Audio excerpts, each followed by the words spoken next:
Hey gents, I've got a quick video for you to talk about the way that a polo should fit. And this actually applies to most short sleeve shirts or even long sleeve shirts, some of the things we'll talk about. But overall, this is essentially a perfect fitting shirt for my cousin Adam. Now, you can see that where his arms come up and they meet at the shoulder, that the seam is sitting right on top of the shoulder. And that's a really good fit for how you want this to go from your collar to your sleeve. And then sleeve length is really preference.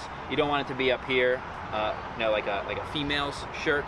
As long as it comes down, about halfway to the bicep, that's a really good fit. It's also right where you want the shirt to sit around your waist. You don't want it to go too low or be too short. This polo is actually might be just a tad too long for him, where you can see it's a little bit below the butt. You don't want it to be too far below the cheeks, then that shirt is too long. You'd want to find something a little bit shorter, but overall this is still going to fly. Using that Mizzen and Maide example as a shirt that fit perfectly, this is one from Ministry of Supply where we got a small, and neither of us can wear a small, and this is a perfect example of if you were wearing this shirt, it wouldn't look the best. You can see that the way that the seam sits on a shoulder, his shoulders end right about here.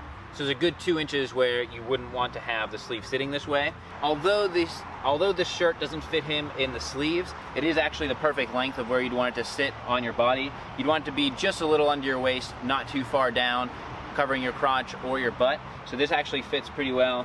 You can see on the back here, sits right about where you'd want to have your shirt fitting. The polos can be left untucked or tucked. It's a very casual shirt. And some shirts that you'll notice on the side here is just a straight seam, whereas with this Ministry of Supply shirt, it does have a break in the side, which that's just a style thing. Every shirt's gonna be a little bit different, but when you are looking at polos, depending on the quality of polo overall, you're gonna want to avoid having a pocket on each side of the shirt, because typically the material that polos are made out of don't hold up well whenever they're sewn on as a pocket, and they'll end up drooping and not looking very good after a few wears. So there's a pro tip for you as you're looking at polos. You want to avoid ones with the pockets, and you'll probably see those ones sitting on sale or clearance racks because the company made them and then they didn't perform well after a while and they have to get rid of them. So you do want to keep an eye out for that. To make sure you are looking extra crisp as you're wearing your polo, you want to make sure the collars stay straight and don't get kind of flared out on the sides. That's going to come down to how you take care of the shirt. When you hang it, make sure you button it so that you're able to keep some of the form within the collar.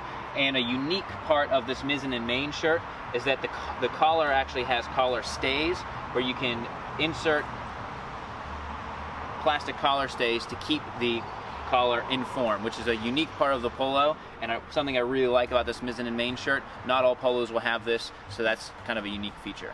Alright gents, thanks for Adam for being my model and showing you how this performance polo should fit. If you have any questions about performance polos, the fit, or the brands, I just finished up a guide that's going to be taking you through Ministry of Supply, Mizzen and Maide, Rhone, Under Armour, and Maide by Bonobos to find which are the best performance polos you should be wearing on the golf course this summer. So you can check that out up in the corner. I'll put a link to the video up above. Make sure you subscribe to keep the videos coming. Give a thumbs up for the best menswear on the internet.